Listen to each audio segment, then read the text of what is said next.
All right, we should be live-a-doodles. We should be breathing in sulfur. I was listening to Spice Knot just then. Yeah, a different one. That looks too big. Why is that? As posted on Apple's text-based pages, the 13 Pro Max is rated for 28 hours of continuous video playback. 28 hours of continuous video playback. So that's a video. So it's like the phone if you're just watching, yeah. If you're just watching YouTube for. So I reckon it probably. I guess that's close. Yeah.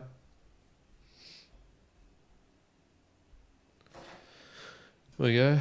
That should be here. I think I can see enough of the chat. Like that. Check it here. Liam F is in the chat. What up, Liam? I hope you managed to get your. I don't know. Let me know how's your Bitcoin acquiring going, mate. It was I sent you some, and I'm pretty sure you saw that come through. That 20k of Satoshis went somewhere. Went somewhere. Jump 20,000 Bitcoins. Jump in a little bit. One. All right. Oh. Whoa. What just happened then? Hey. Yep. There we go. Still looking good. Good. All right. Let me do my posts. That one is live. Got to post that on the Discord as well. Bam. Yo, I'm gonna mention 32 people. You bet I am. Boom. I thought you said you were putting like 32 people were currently listening. I was like, what? Nah. I was like, damn. One day soon. Oh yeah. All right. Well, got 2 minutes just to chill out. Posted it. Could do a quick Instagram one as well. Why not?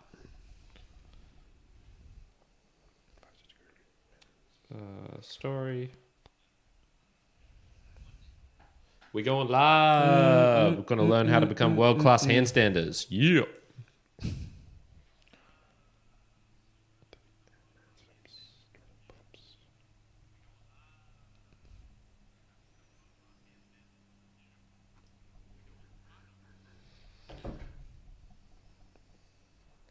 Okay, cool. That's all published. This stuff here is Mr. Broad Shoulders in the chat. Great to see you too. Have a good potty, Kyrin and Juan. Thank you. Oh, Liam, you sent a boostagram? I'm not sure. I don't think so, man. Well, you might have, but I'm not sure we got it. I haven't checked recently. Yeah, let me confirm with that, mate. You know, you can even do live ones. Well, you can do one and it'll be live. I mean, this could be you. But it could also be Joey. I wasn't sure. I felt this was more Joey. I said abusive one. I'm not sure we got that one, man.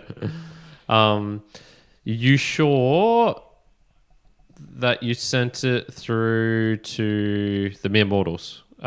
Because it can be possible to send it through to the wrong places. You can even do like a little test one right now if you want, mate, and I'll be able to tell you if it comes through or not. But no, we didn't get an abusive one, unfortunately. I was looking forward to one. Yeah, well, there's still time. There's a whole podcast. My brother says he's going to be joining as well, so if he is, show up in the chat, mate.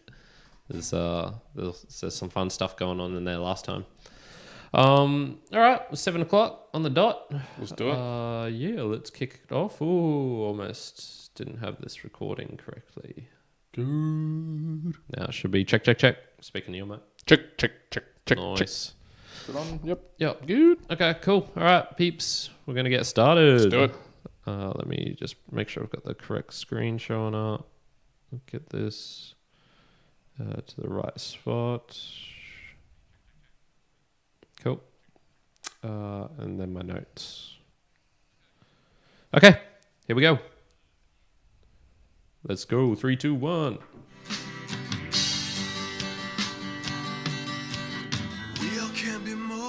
We definitely are mere mortals. Welcome everyone to another episode of the Mere Mortals Musings. Welcome back, folks. Live session that we do every Sunday, and this is one where we're going to be talking about a particular theme topic that I brought up with, in particular. I'm Kyrin here on this side. Juan on the other side. Juan on the other side. And today's topic is going to be becoming world class. World class. This has been playing on my mind a little bit. It was from a meanderings not too long ago. Yes. I actually can't remember which one. I'm going to guess 313 if I had to guess. But don't quote me on that. Yeah, I think it was like one meanderings ago, I guess, technically. I don't even know. That sounds about right. Sounds about right. It was around there. In any case, what I came up with was I'd had in my mind a little bit like I want to state what I've been kind of doing anyway, and then sort of just put it out there as like, you know, neither of us really say things and of what we're going to do. We usually just do it, and then it's like, oh, by the way, look, that's what we did. Yeah. But this was one I felt like, you know, if I achieve it, it's not going to be until 5 a while years, away. Yeah. A decade's time maybe. So, and I think in that meandering session, I also said that I didn't think it was possible to become world class without some sort of like pushing through pain, like some sort of pain or minor injury or something like that as well. So that was the minor injuries ones that we talked about that. So we've talked about it in a few. We've talked about it in a few So that times. was in 315. Yeah. So we've talked about it a few times. So I guess now this podcast is specifically like becoming world class. Yeah. What does that mean? Yeah. What have we found? For sure. So I think maybe do we need to have this discussion one of the definition, because you weren't happy with my. I didn't particularly look that up in a purposeful way. Like a lot of my notes are around becoming world class. I thought we could leave it a little bit nebulous in the sense of, look, world class means, like if you ask someone on the street, if you said, is that person world class? Yeah. I think they'd either say a couple of things. One, is it a world recognizable name? Mm-hmm. Two, is it someone that you would see and go, wow, they must be world class? Yeah. Something to that effect. I'm not here. I guess I don't want to be debating in this particular conversation of 1%. Yeah. Is it top 0.1%? Is it the best? Okay. Is it something like that? It's like, no. Great. If someone, so if a mere mortal liste's listening to this and they went, oh, Kyrin did this or Juan did that seems world class.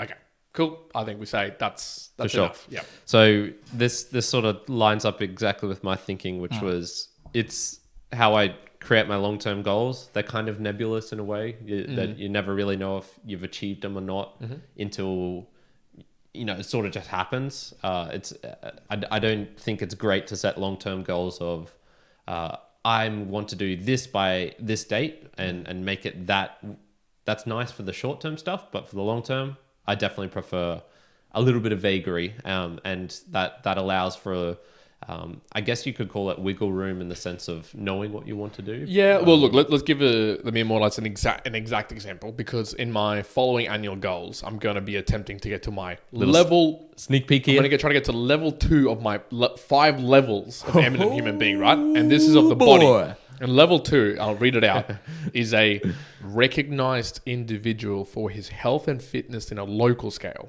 Okay. Yeah. Is able to partake in any sporting arena and be well adapted. Be able to run and swim comfortably while hitting top 20% world levels in lifts.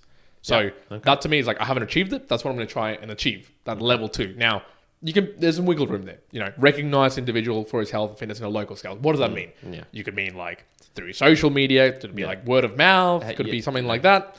When you're out in public, it needs to be at least 5 people. You know, so it's not like that. It's a nebulous sort of feeling, I guess, in that regard.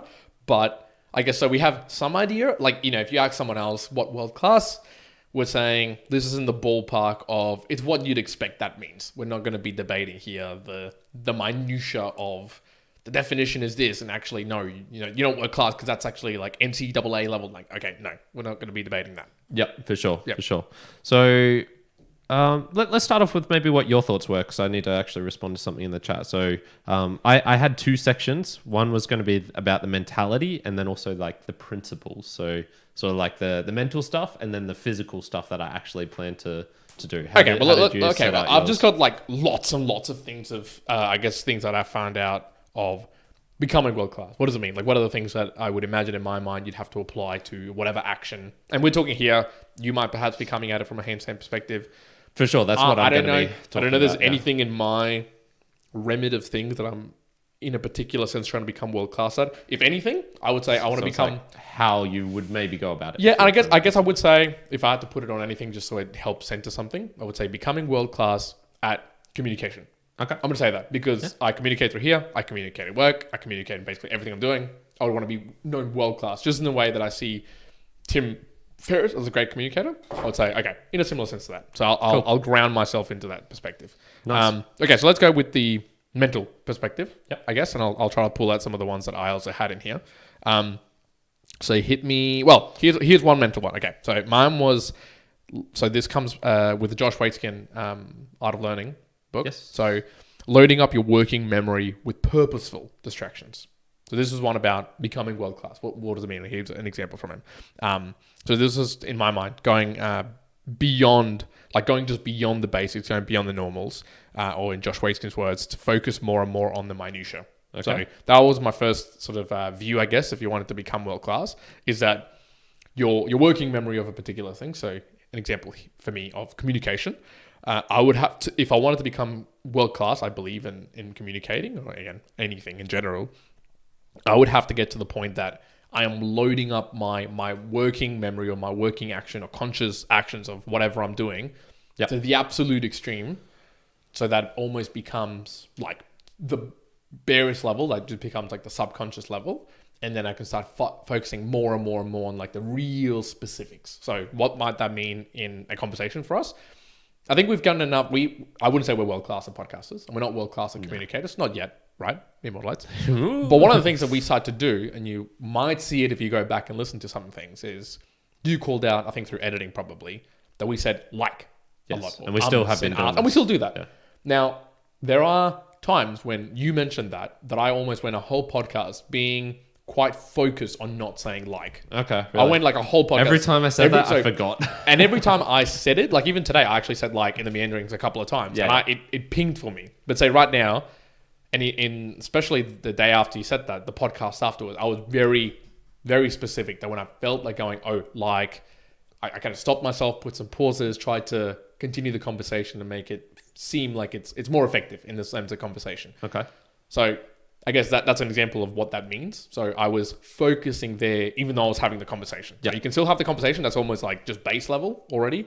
And that is the things I'm focusing on. I think to become world-class, at least for a communicator or other things, you have to load up your working memory to such a point that you've almost experienced like every different permutation of things that could be possible, so that it all just falls into the like background noise. And then let's just say I'm having a conversation and you have to focus in on what they're saying, like saying in a particular way, or their body movements, or somebody else moving around, or you have to be focusing on, playing around with the audios and something like that. Mm-hmm. That is, I think, when you become world class, when the normal level of being good, I guess, as a communicator, is just backdrop noise. It's like, okay, that's what I consider like every day, and then I'm focusing in on my working memory on really specific perspectives. So maybe from a handstand perspective, it would be, I don't know, you like actually just holding yourself in a straight position and your hollow body and the straight toes and stuff like that. That's like a given. That happens no matter what. Yeah. And then you're focusing on the little tweaks of a finger or a wrist or something like that. Well, I'm trying to think of, before we get to that, is this only whilst you're doing it? So is it important? Because you could say that hyper focused when you're actually trying to do it, sort of doing the podcast, but then I find that the best podcasts are ones where I don't even think about the camera or the mic and stuff. It's just us two chatting. So is it you're doing that conscious work whilst you're doing the thing itself? So you're consciously, you're practicing your communication with someone. Is it you're consciously switching on then, or is it more you do the work outside of it? Because this is probably more the way that I would go about it, which is I definitely agree there needs like conscious manipulation of whatever it is you're doing. So for handstands, I would definitely need to research a lot more than I'm currently doing. So I would need to listen to handstand podcasts, watch more videos of technique and stuff. But whilst I'm actually doing it, I don't want to be too hyper-focused, like have too much consciousness taking up my mind of that. I'd sort of, for the most part, maybe 80% of the training, just being there, going and doing it, rather than thinking, oh, okay, today I'm going to work on this particular thing for every single handstand, no matter what, the position of my chest in relation to my hips or something like that. So yeah, is it something that you consciously do whilst doing the thing itself or outside of it? Where should most of that work be done? I would say, in my view, probably, I guess my default is thinking it's like both. Well, all the time. well, more in the sense of, I guess, if you really want to become world class and loading up your working memory, I guess it should be that when you're, I guess, watching a video or practicing or trying to learn, I guess you're absorbing it as a whole, and perhaps focusing in on the particulars where that you're deficient in or need that improvement point. So some aspects might be better than others. Perhaps, someone who wants to be a good communicator goes, oh, well, I need to be louder, or I need to enunciate more, or I need to X. So you might focus on that a lot, even though the thing you're learning about is all of those things combined. So you might just be like filtering that through and then really focusing in on that, maybe in that perspective. But I do think that the action, it's like when you're doing the action, handstanding, talking, whatever, insert here, running, playing sports, you want to become world class at podcasting. I think it's in the doing, in the continual doing. And then one of the other aspects I had here, I guess you could call it into the mental, is repetition. It's the repetition of the action or the thing that you're trying to become world class at that allows you to become world class in the first place. I would be hard pressed that, and anyone listening to this, mere mortals, please tell me if you could find it differently, that it wouldn't take a lot of repetitions to become world class at something. I can't even, like, for the life of me, think of something where someone jumps in and becomes world class straight away, unless it's like a brand new category. So in saying that, you're doing a lot of the action, and then through doing a lot of the action, you're then finding where you can focus in. And I think, like, from what you're saying, it doesn't sound like you focus specifically, but I would be willing to bet that when you're doing handstands, I guess now, you're no longer thinking about pointing your toes or maybe some of your, like, hollow positions. That's just happening. So you're perhaps, when you, I guess, and people who don't know some of the workouts Kyrin does, I guess when you're handstanding, you're moving from blocks and down to the ground and up to the blocks and down to the ground. What are you thinking about when you do that? Yeah, well, generally, not much. It's sort of, it might be some steps. So it'll sort of be, fingertip support, shift the weight, make sure the weight shifted. And, generally there's a point where it feels good. And then that's when I'll push up even harder and then sort of go lift up my hand and grab the next one. Yeah, and I think in that regard, I would say that that's where you're focusing. You're focusing there. Yeah. I guess someone who's, many levels behind that, you're not focusing on hands of the push. You're just barely like, am I falling? Am I holding my position? Is my head in the right place? I guess you're beyond that. Whereas, again, becoming world class is even more and more. I feel like you get to the point of, oh, okay, I can feel like, oh yeah, should my finger be doing it? Am I in the right twist? Yeah, who knows? It's maybe a middle part. It's not like I'm totally zen and I go up and then I come down and I just went, where did 1.5 minutes of my life go? No. But it's not, it doesn't feel like that real striving, you've got a math problem in front of you, 3x equals 15 or something. You're trying as hard as you can. Like, what's that fucking X thing? Like, how do I move this across here? Like, here's a different example, maybe to see if it spikes away a difference in the way that you interact with, say, a person. So for me, let's just say, again, becoming world class as a communicator, when I got back into working just recently at a new workplace, and I basically went around for an hour or 2 hours just talking to a lot of people. And for me, there was no friction in the beginning of the conversation, having the interaction, chatting with the people that I knew or didn't know. There was none of that. Yeah. And what I did find, if I had to focus on something, is I was conscious to focus in on, what piece do I know about this person that can help me proceed the conversation into, how is your kids doing? How's that going? How's this going? So the part of the conversation of just, some people might find that challenging, of opening the conversation, saying hello, how have you been, what's been happening, like the more generalities, I was by all means just subconscious. That was just going. There was no effort in doing that, but I was fully focusing on, oh, this person, are you going to this event on the 6th because blah, blah, blah, blah, blah. Oh yeah. Okay. Well, you talk about that. Talking to the next person. Okay. Like a focus in on what's that next aspect, not on the generality of, oh, what's this person's name? What should I talk about? Does it seem weird? Not weird. I guess for me, it was like, okay, that's just default happening. I can focus in on those things. I guess that's the closest I could try to explain that. Yeah. So probably, so a little side note here.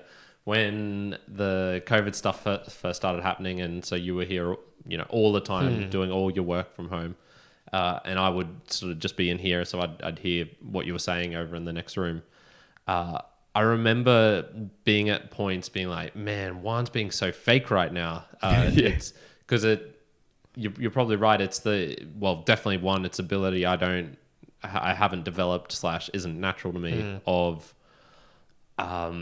people who I sort of only see intermittently, because you were chatting with teams, but there was also other people who you wouldn't see very often, maybe like once a month or once every 2 weeks or something like that. And the small talk is a necessary part of that. And yet I would always just be like, what the fuck's one saying? Like, what is this shit? But it works. You haven't been fired yet. Yeah, haven't been fired yet. So that maybe it's those. It's also one of those things where it's like, if you're looking from the outside, you can think, oh, that person's not doing it. Like for me, it sounded just like you're just like, hey Sarah, how's your etc. etc. Yeah. But maybe there was a whole lot of things going on beneath the surface, which it sounds like that I'm not getting, which enables you to dictate that conversation maybe in a way that you I don't know. I do this especially like obviously we're in the days of Zoom or videos and whatever it may be, but I find this almost normality which perhaps people wouldn't do like consciously, or wouldn't go down the path of thinking that that's a way to have the conversation, where might be someone's got the video up and I'll see like a guitar in the background or something else, and I'll almost fall into just start talking about, oh, like, cool guitar, talk to me about it, share some things, and almost go like down a path of questioning that seems like it's amicable, like the other person also wants to, and helps in sharing and building a connection.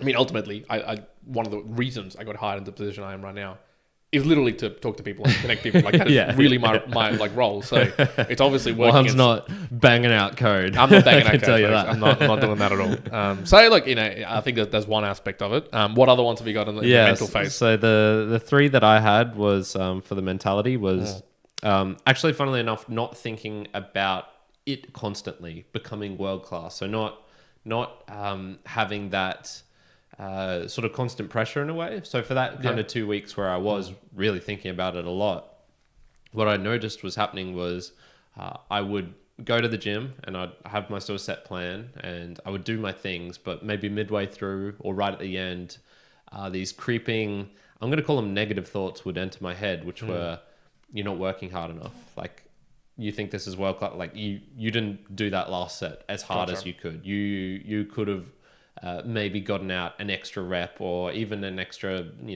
80% rep that was maybe not best form, but that's could have gotten it out anyways. And then I'd finish the workout and maybe it would be like, you should probably you don't like doing hip flexor stuff, but maybe you should be doing that right now for an extra hour. Is that what a world-class person would do? And I found that this was just becoming stressful, to be honest. And when I get stressed out, I definitely don't perform in the best way possible. So I sort of thought, okay, this sort of overanalyzing, it's a common problem for me. It's probably one of the most insidious things that happens to me, just sort of naturally, like the overanalyzing. Just not helpful. It's not helpful. And I've known this for like a decade and a half, ever since basically I hit puberty and then my brain went haywire.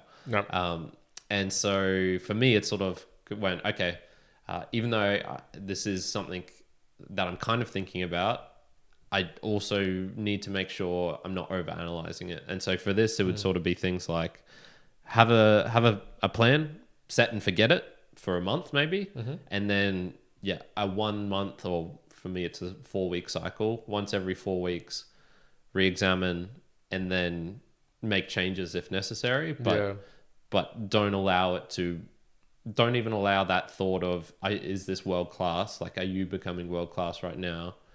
To enter into my head, even fortnightly, I think is too much. Yeah, I think that saying of, it's when you don't focus on it that it actually comes to fruition in the sense of happiness and various other things.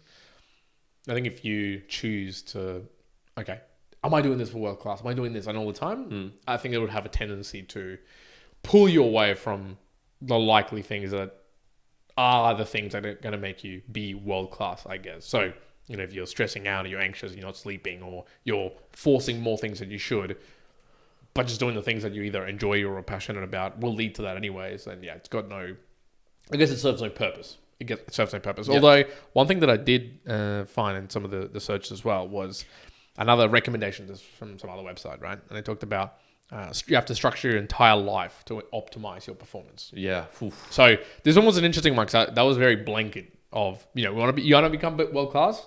You better structure your entire life to optimize your performance. And I think in certain instances, I can see that. Yeah, I can agree with that. And then also I can say that once again might lead to danger if you're overdoing it again. Sorry, I cut you off, man. What were you going to say? No, well, and I think in some sense, I think that structuring your life, definitely, you can lead to becoming world class.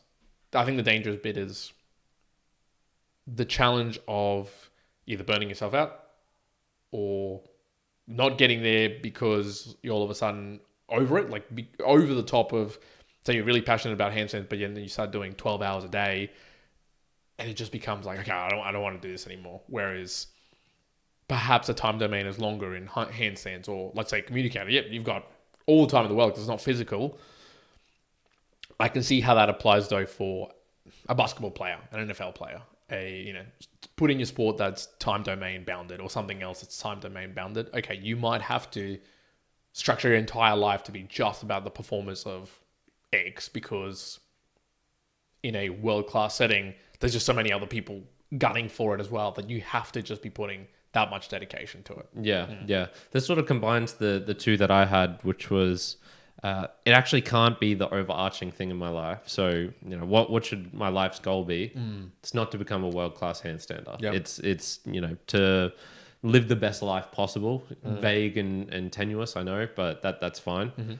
And so that obviously requires trade-offs. But, if you look at, let's just take even Roger Federer, world-class tennis player, no doubt.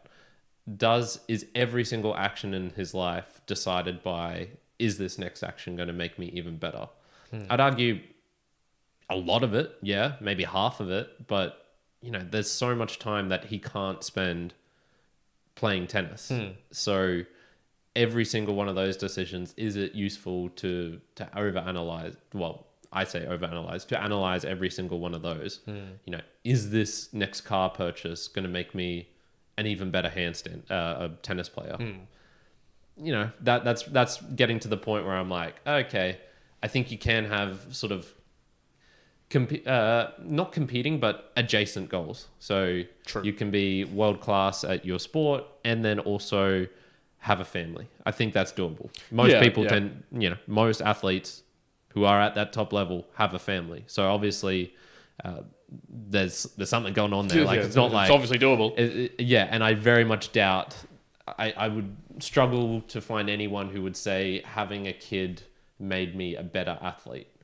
I don't see how that works, because from what I can tell and from what the data says as well, the people who achieve those crazy things, sort of, single or there's just not many people, CEO or things like that, most of them don't have kids until later in life, until they've already sort of gotten to that. And there's a saying that goes, if you're on your own, you'll go faster. If you're with a group or together or with people, then you go further. Sorry, right? Does that sort of I saying? haven't heard that. Does that sort of saying? It's However, if it's time domain bounded, right, again, sprinting or the like, then holy hell, like you know, you've only got a certain amount of time, so you better go fast. You know, you've got to go fast. You don't have time to go further. Yeah. Now, there's exceptions to that rule, I'm sure. Usain Bolt has kids, and now he's like, Nice, oh, slow. I've got to run further. That's the rule. But I think that line of thinking of structuring your life for effect like ultimate performance, I think it's right. But I would pull it back and from a mere mortal perspective, I'd say lean towards being more optimized.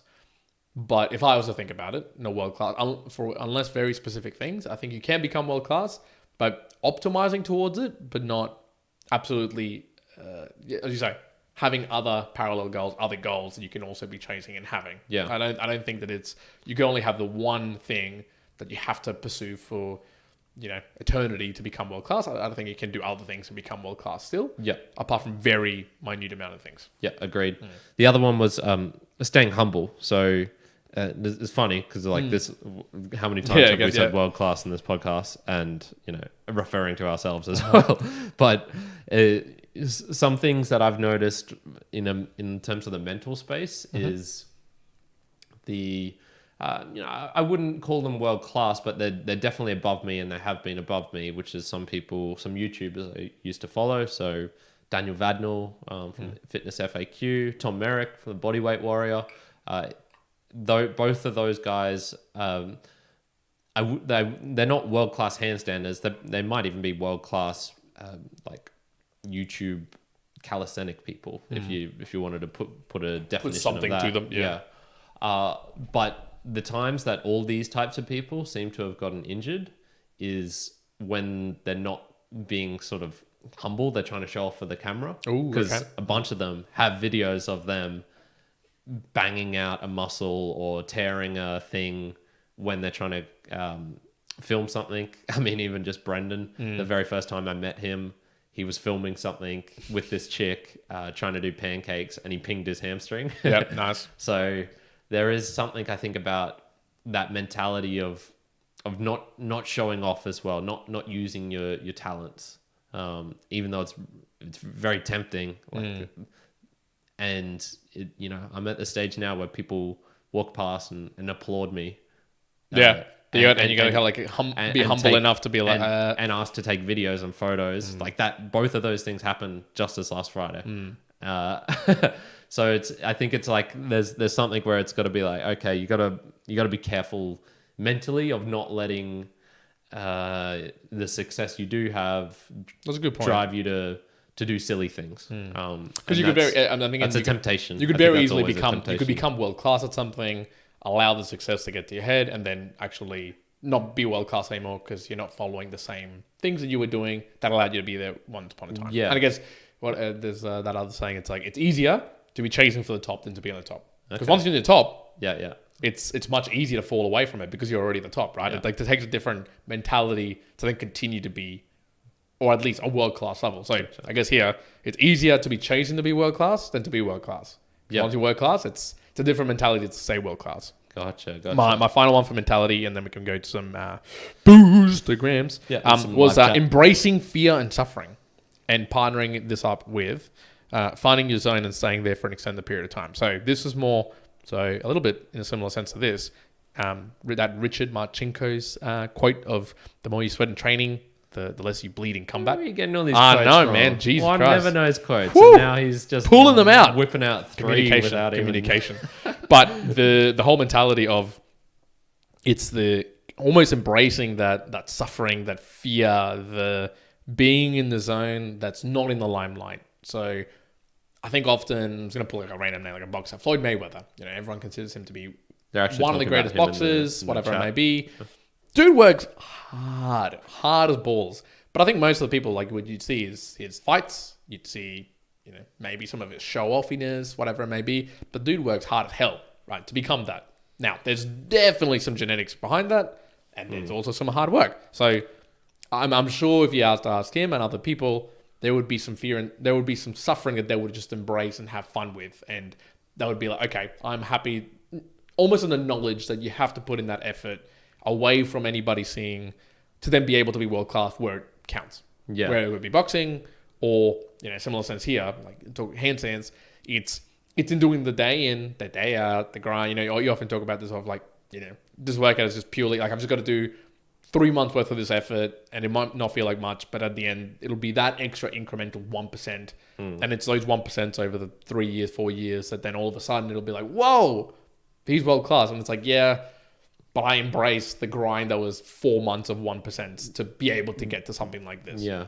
The thing with even Floyd Mayweather is, now I don't know too much about him, but when he's definitely not humble, but I think he might be humble in the sense he doesn't try and show off his boxing prowess, in the sense that, yeah, like he's not humble about his money and things like that. He's not jeopardizing what he's good at, the boxing, by trying to fight people who are 10, 20 kilos, 30 kilos heavier than him on the street. He's not trying to go to those arcades and stuff with the boxing thing and prove that he can like whip out the biggest, strongest punch. I assume. I haven't seen videos like that. I have seen stuff where he's throwing cash out and got all the cars and things like that. So yeah, I think you can have that. And look, let me just lay out like a little bit of notes here. Like let's just look at about stats, right? So, and I don't know Floyd Mayweather that much, and I don't like consume a lot of his content. So I don't know if he openly brags about this sort of stuff. But here's like some random notes. He's fought 50 times. He's won 50 times. And won by KO 27 of those times. He has a record of 26 consecutive wins in world title fights, 10 by KO. And then if I just quickly go into like amateur boxing career, he had 84 wins and 8 losses, obviously all through his life. And there's a lot of things about his training and being in the Olympics and things like that. So if you look into those parts, like, this dude boxed for a long time and seems to be quite good at boxing. So I would just be like, okay, he's probably put in quite a lot of effort into it and a lot of sweat into the work of it. But sure, he's got some controversies in personal life. But when it comes to being, I think to your point, humble about his specific being world class about boxing, unless someone corrects me if I'm wrong, I feel like he has been humble about that in the sense that he's not like saying, maybe he has. Maybe he has. He definitely has. I'll take away the humbleness. But he's good, right? He talks a lot. But he is good. So I would say that he has, embrace the whole fact of putting in the effort and then gone on to show it. Yeah. And look, I actually don't mind. Feel free to, I actually like people. Talk smack. If you're that good, man, do it. If you can prove it, if you can back it up as well, then man, that's totally fine. Like if I was a really good, I think about it from like a lifting perspective, let's just say Olympic lifting. And if I knew I was like amazing at a snatch or amazing at deadlifts, and someone was like, I'll beat you, I'd be like, cool, man. Like, yep, let's do it. Talk smack and whatever. And then be the full knowledge to be like, I'm just going to destroy you. And whatever it may be. And be like, that's cool. That's how it works. Yeah. So I think there can be the confidence that comes behind that. So maybe you don't have to be humble to be world class. I think in particular that we're saying that there's a challenge if you're not humble. I think just trying to show off. Like those are two different things as well. Being humble and not showing off. I think they can be separated.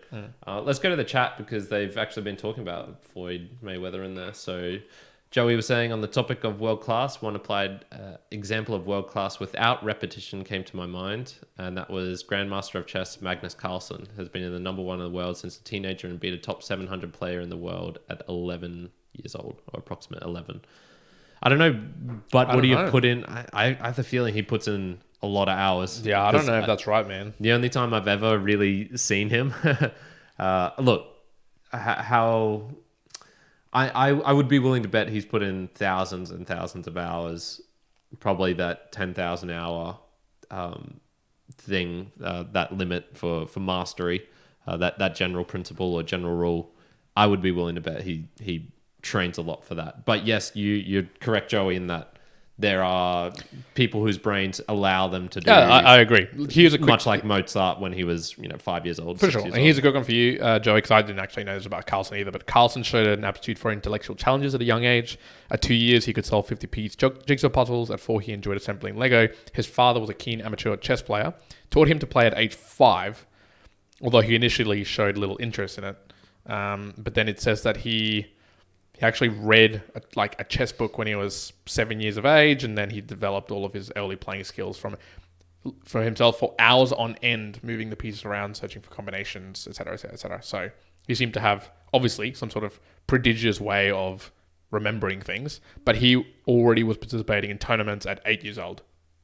Yeah, so he's obviously gifted. Like, there's no... Yeah, look, for sure gifted, but like it sounded like he put in, I don't know, 5 years of consistent, dedication to learning some things. But sure, like I'm sure he would be almost savant level of memory, or like that perspective. Liam said Floyd Mayweather, and this was actually before you brought him up, talks about how having kids actually helped him refocus himself. So I was thinking that when you were saying that too. I was thinking that perhaps it can focus you in some regards, in the sense of maybe giving you like a why or a purpose. So if you go for training and you don't think about it like, there's the word like, but if you go, oh, I'm going to go do this because of me, and maybe there's a selfishness that isn't as powerful, but it maybe goes in the path of, oh, I've got to do this because if I don't, my kids are not going to get fed, or I'm not going to get the money that I need to pay for my family. Okay. Yeah. That changes the perspective of the driving factor, perhaps. So I'm just imagining the practicalities, the terrible twos, the nights of lost sleep. I was also thinking in that way. There's practicality aspects that perhaps are worse off. Like, it's got to take up so much time, right? Oh, absolutely. every parent I've met says that they take up a shit ton of time.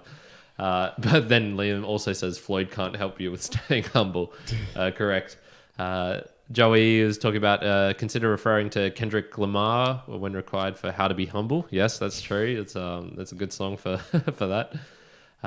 Do you think you need to be a bit deranged and not humble to push yourself to be the best? The mindset of being the best. What do you reckon of that one? In that the humbleness is actually a detractor. Like, you can't have the two together. I feel there's enough examples of Roger Federer. He doesn't come across as not humble. He is humble. So yeah, I feel there's enough people who are at that level where maybe it's an outlier sort of thing, but not necessarily a diss either. Then they're just talking a little bit more about the boxing and things, and I think that's a good point to get onto the Boostagram Lounge. Boostagram Lounge. All right, so follow me, immortalites out there. Once again, this is so here's a kind of fun one. We've been getting some live boosts. Have we right now? Yeah. We received 2 or 3 as this has been going on. Oh, awesome. So I shall be able to see them on the Boostagram here, or just call out if there's any that I missed out? It'll just be the last ones. So Love it. Okay, well, let's kick it off because we've got a couple of small ones here. So we're going to work through them quite quickly. We got Danny Gam, 1310, saying good. 5 cents sent using Fountain. Thank you very much. Another one from Danny. Good content. Another 5 sats sent using Fountain. Thank you, I like it. And then one more from Danny Gam, 1310. Double lightning bolt. 5 sats sent using Fountain. I like it. See, there's some micro payments. You ain't doing this on PayPal, folks. You ain't doing this on any other form. Now we've got proud mum of Liam F. There you go. Who is this? Good evening, Kyrin and One. Could you please shout out my son, Liam F., who is 29 and went to bed all by himself last night for the first time without needing me to tuck him into bed and kiss him goodnight on his forehead. So proud of you, Liam F. Hey, I'm just happy we've got that might be our first female boostagrammer, you know? Yeah. 5,000 sats sent using Fountain. Thank you very much, Liam's mum. Liam's mum, thank you very much. Sorry, our proud mum of Liam F. Proud mum, and thank you very much, Liam, for tucking yourself in. Yeah. 29 years old, well done. Good. Now, today, we got some from today. We got Petar. Is Kyrin still under the weather? Here's a get well soon boost. Hear this. 10,000 sats sent using Fountain. So Kyrin is getting better. Yeah, I'm slowly. I'm at the stage where all the gross stuff comes out, and then once that's done, which I hope is in a day or two's time, then I feel fantastic and fine and correct. No cough or but wait until next week when COVID BA.17 variant comes around. Oh yeah, you're off. Now the last two we got here as well. 10,000. Thank you very much, Peter. Thank you very much. Sent again using Fountain. Now, there's a trend here. All of these have come through on Fountain. So there you go. Yeah, that's true. I haven't seen any. It's been a long time. Now I've got 2 here which are live. Yes. So these are live that we've been going as we've been going this live. So one, did this work? 5,000 sats sent using Fountain by user 6907 numbers. Yep. Yes, it did work. Very, very much did. And the second one there by the same man, same user. Another 5,000 sats sent using Fountain. Brad Schneider and Xavier Savage are only average football players who win, never bring the Raiders for any to any meaningful success. I'm guessing that's meant to be who will. I think who will never bring the Raiders to any meaningful success. Unfortunately for this particular user, the Raiders will never find success. So, but thank you very much for 5,000 sats sent using Founded. But The yes, Raiders I agree. are a Agree NRL that team, agree that they rugby are team. only average footballers. I don't even know a single. Neither of those names. Brad Schneider and Xavier Savage. I've never heard of either of them, and that's because they're average. There you go. That's exactly the mindset. And if any other mere mortal light out there doesn't know who they are, it's because they're average and they're not world class. And if you want to disagree, you're gonna have to Boostagram in and and prove it otherwise. It's probably we're gonna get a Boostagram from Xavier Savage being like, no, I'm actually good. yeah, I swear. 4,000 sats. Be less than the one that like tackled him back. So, anyways, thank you very much everyone for the boost that came through there, especially that. I don't know if the Danny Gam one is new than before. Which one? Danny Gam 1310. I don't know if that's one that's we've never seen before. Yeah, he could. He might have made his way over from the value for value. It's possible that is possible because those were most of the ones who were sending those smaller. Yeah, and that's what I'm imagining. So, but yeah, who knows? Could have just found it randomly across one of the clips that I've created or things like that. The thing with these is we're not. I suppose I could go into the actual records and find out what exactly he was boostagramming. Oh, like where he was actually like coming from possible. as well. Most of the time we assume it's for the latest episode, but there are. True, it could be something. It could be one of the past ones for sure. That is true. This is true. Okay. Very good. Let's get back onto how about some principles? Okay, principles. Let's go. Principles. Okay, so I've written down. I'll go through these kind of rapid fire to be honest, because I've got 8 that I've written down. 8, all right. So. Actual principles I plan to follow. Number 1, 6 days a week of training, 3 hours of solid work, and approximately 1 to 1.5 hours of stretching/prep. So this is what I'm doing now. That is pretty much how I imagine the amount of volume I need. So I'm still willing to do some listening and of the people who are the best handstanders, but from what I can tell. Repetition, just time under it. Yep. Tons of reps, but also I'm in the general range. That's the general. That's what it takes. Yep. That they're doing. So it's not like they're doing 8 hours a day, which is kind of it's motivating in a way because I'm not going to do 8 hours. That's too much. So number 2, hit the research side deeper. So podcasters and YouTubers doing what I want to do. So they don't need to be world class, particularly because some of the best teachers aren't actually the best. True. So I consider myself in this range. I'm better than a lot of people at handstands, but I'm an awful teacher. Do not ask me to teach you handstands.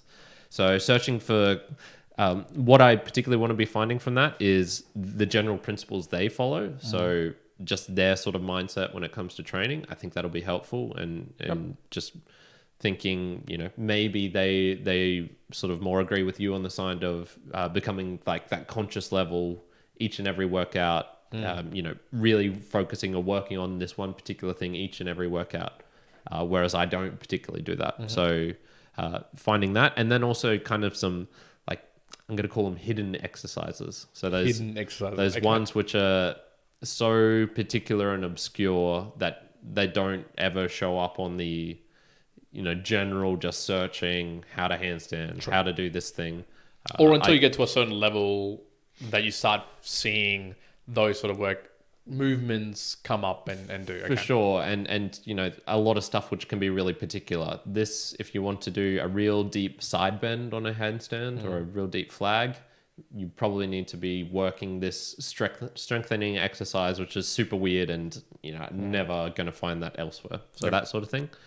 Number 3, over rather than under train the fundamentals. So these are things like for handstands would be the tuck, straddle, and straight. So just, kind of plain old boring handstands.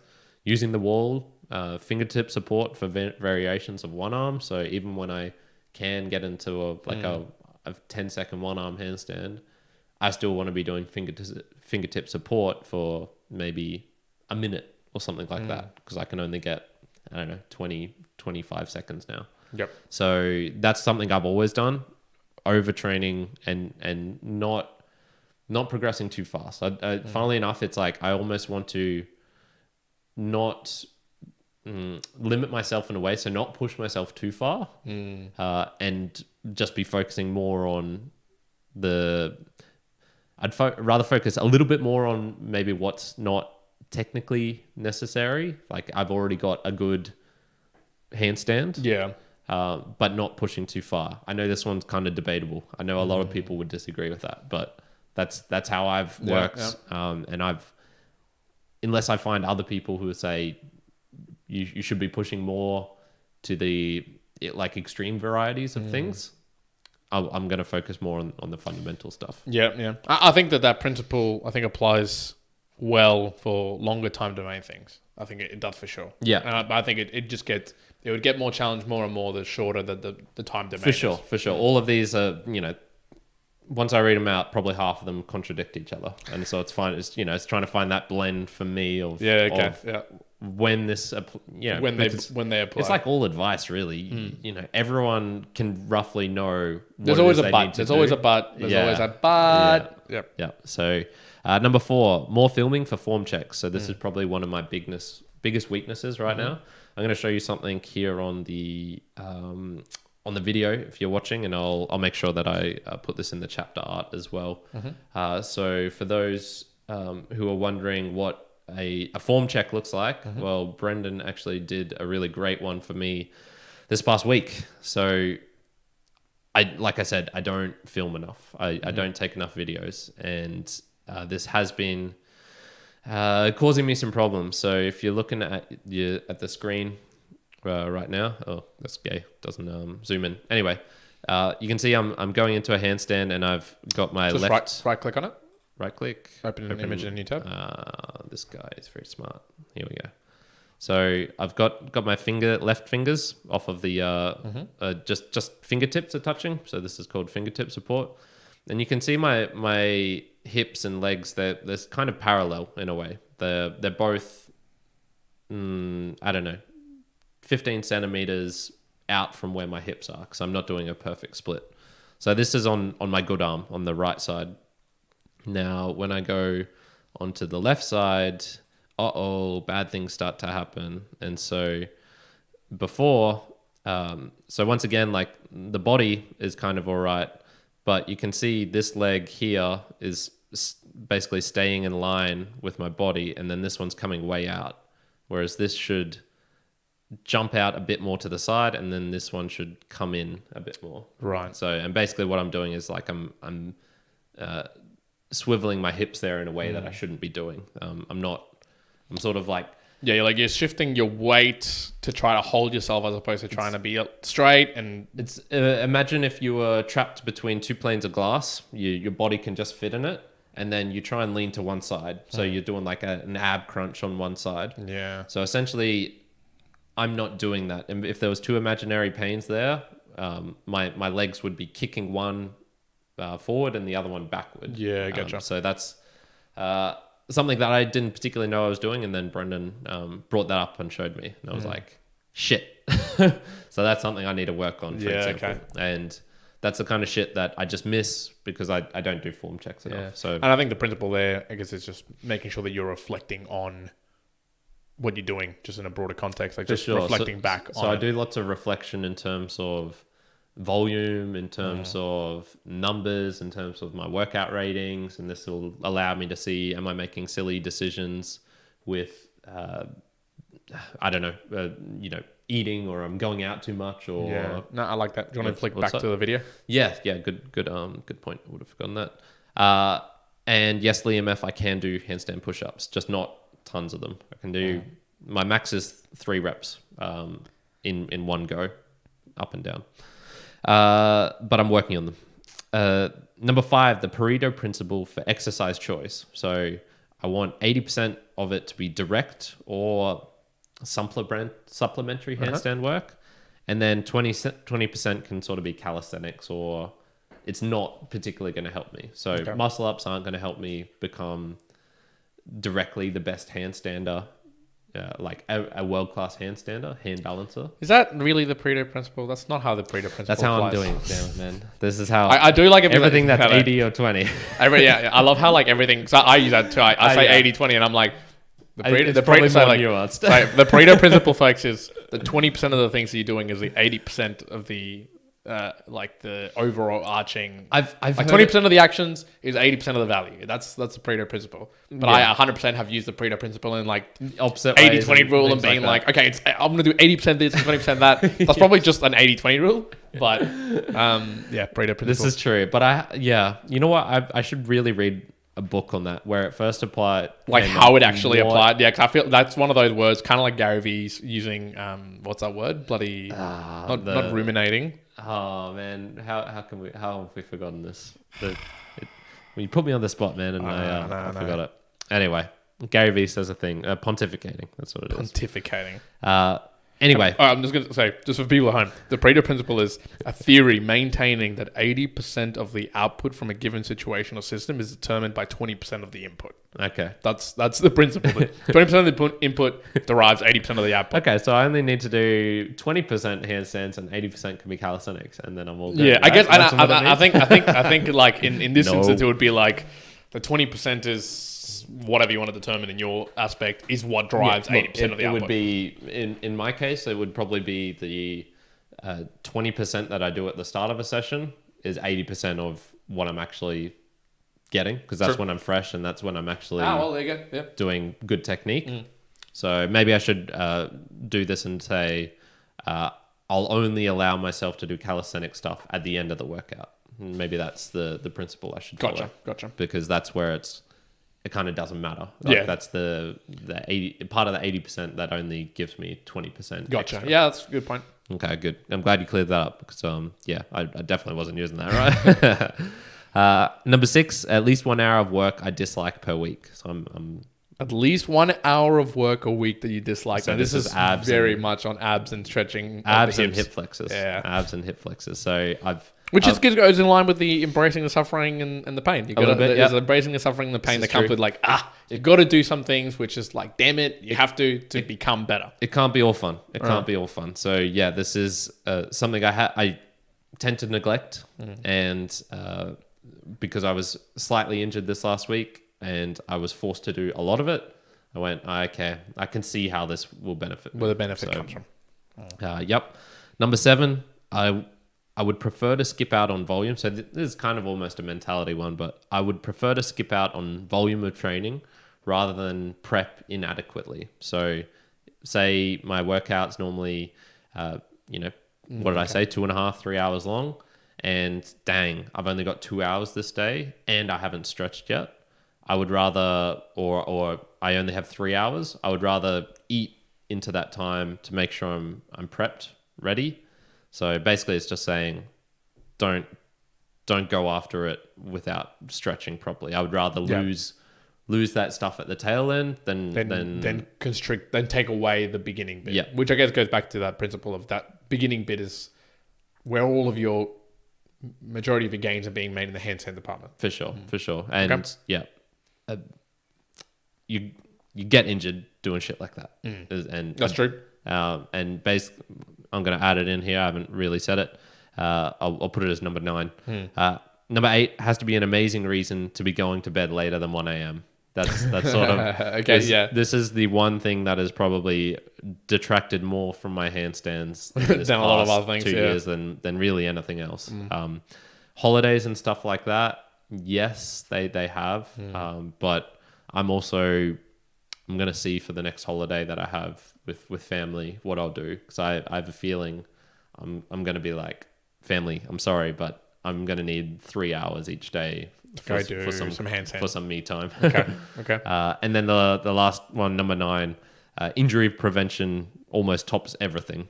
I don't want to lose 6 months. Yeah, longevity here, like consistency and longevity is key, to be honest. And that is especially if you're going to almost- be going at it in a sense of, not over leveraging. Like if you're going to be going that path, then you better damn be consistent and be able to do it continuously for a long time. For sure. And so many of these play into that. So the making sure I prep, that's injury prevention. Staying humble, not trying to show off, that's injury prevention. Some of these other ones, even just the sleeping and stuff, that's kind of injury prevention. You don't want to come into a workout shitty and stuff like that. Fundamentals, injury prevent, all of them sort of tie up into to an that injury a little prevention. bit. Yeah. The only other item I was going to add to this, because I think those principles could be broadly expanded as well if people want to talk about it. If you wanted to, you could make them you could broaden, but I think that's ones, pretty good from what are you doing in terms of becoming world class at handstander. But I found this one and I just wanted to note it because it went to the point that I was making the other day around like, okay, sometimes you have to push beyond, the over leveraging. So you have to over leverage sometimes. And this was around endurance athletes, specifically triathletes. And they were talking about that you have to practice pushing through the pain. In this particular article, and they were saying, sort of David Goggins. Yeah, so they were saying as an endurance athlete, you need to fan. train. Yeah, you need to train yourself to become comfortable being uncomfortable. Fine, I can get on board with that. And you can only do that by putting yourself in uncomfortable situations regularly during training. Sure. But then it was talking about in another aspect that an athlete can interpret the sensation of fatigue in a variety of ways. So you can be down the path of, my legs hurt, I'm tired, I need to slow down.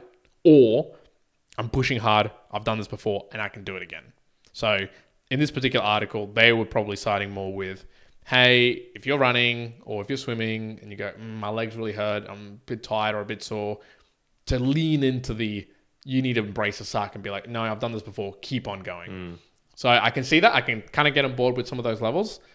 But again, if you've got a long time, then, and this is probably more specific to like physical things. I'm not mental, because I guess I was trying to be like, with a communicator, does that really work? Probably not really, unless you're doing it so much that your voice is like going away. It's very different. It's very, very very different. But particularly for a physical fitness or feats of strength or anything like that, then, okay, again, time domain being into the picture, do you have to push the boundary to do so? And yeah, like you said, like David Goggins or somebody else doing like insane distances or insane lifts, you're just going to go through some pain because it's just what you need to do. That's what it is. And you either go to it and do that or you don't.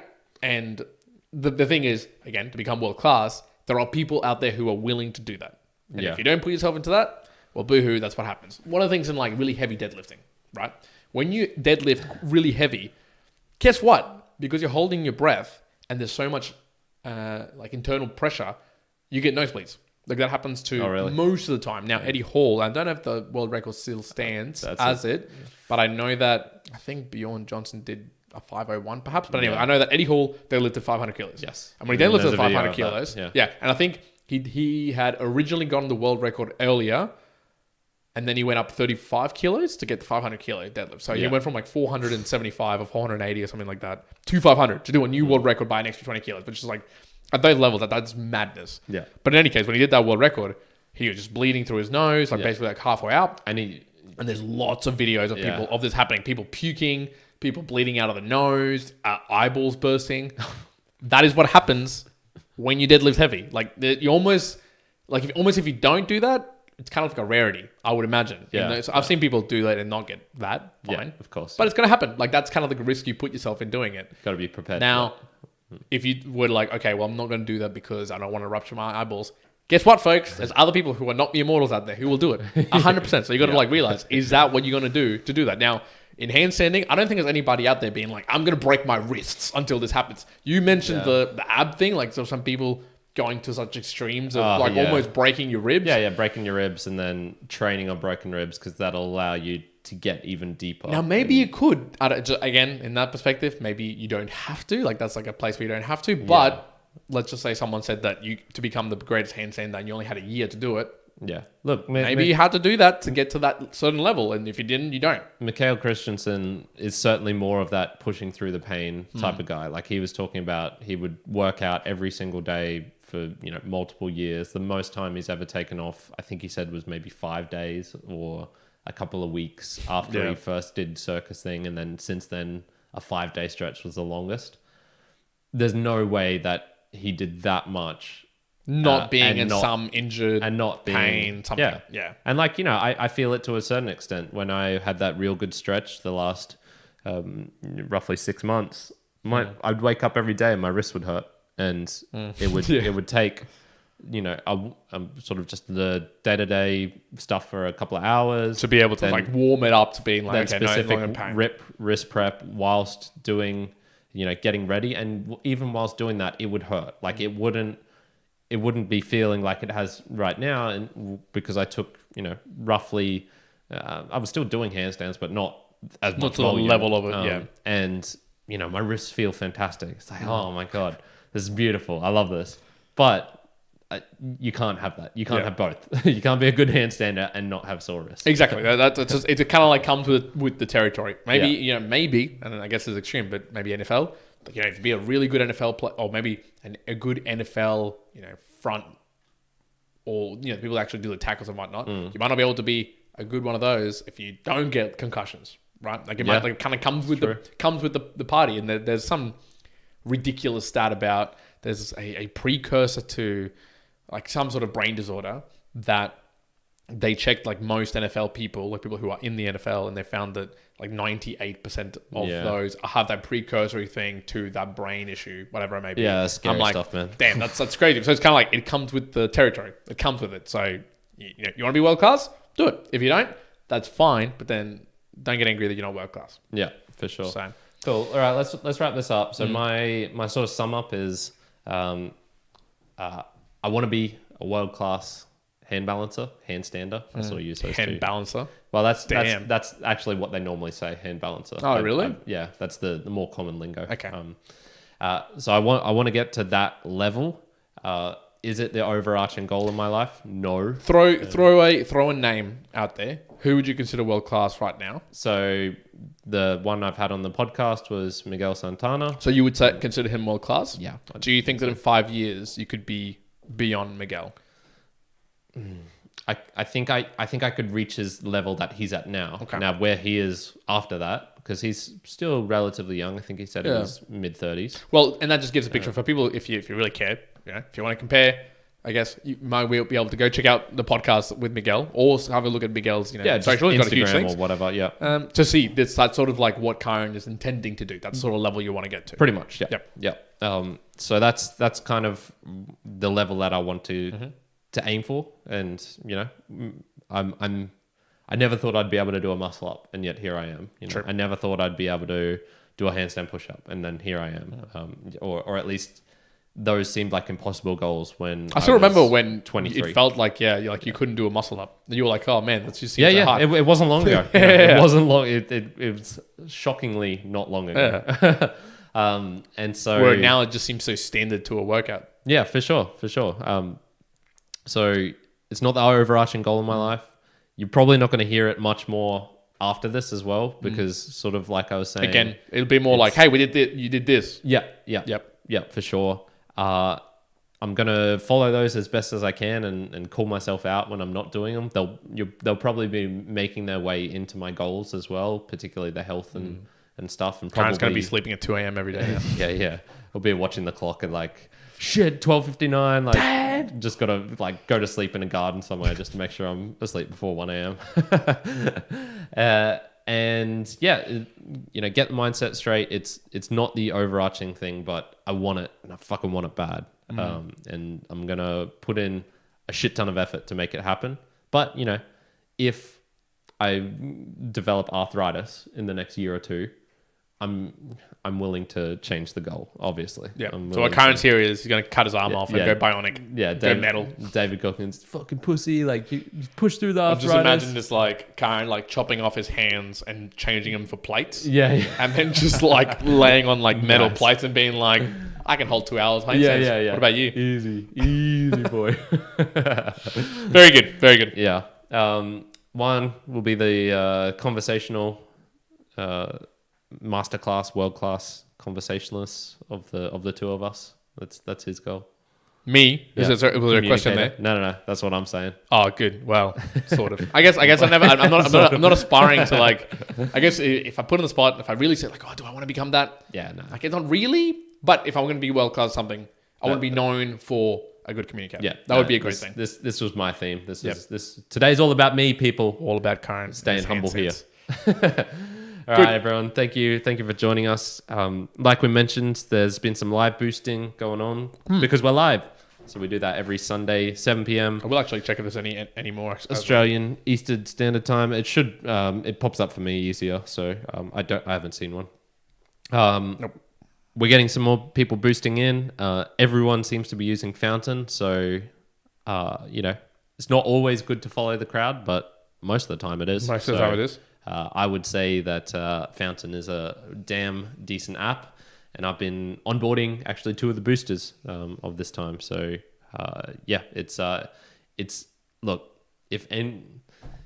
go to episode 5 and then you see Joey and you're like, okay, I didn't realize this type of person could even exist. You know, this level of ignorance and just lack of comprehension in the world. I think we were trying to showcase what a mere mortal looked like. Yeah, for sure. Bang example. And this is like the most decrepit of the mere mortals. Now, you look at him and you think, man, he's never going to achieve anything in his life. He's never going to amount to anything. Yet he still managed to send in a boostagram. Exactly. So if he can do it, you can do it. So that's my final inspiration for There's today. the call out. Thank you, Joey, for showing us the way of the true mere mortalites out there.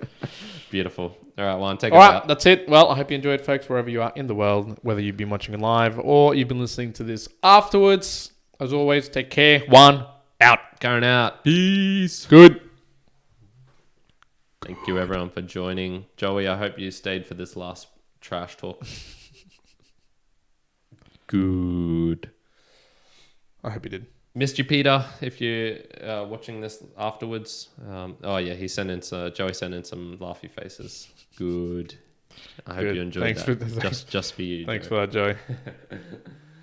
Thank you, Juan and Kyrin. Thank you, mate. I'm going to end the stream. If you want to still chat, I'll be on the Discord for a little bit because I'll be editing and whatnot. But yeah. See you, Liam.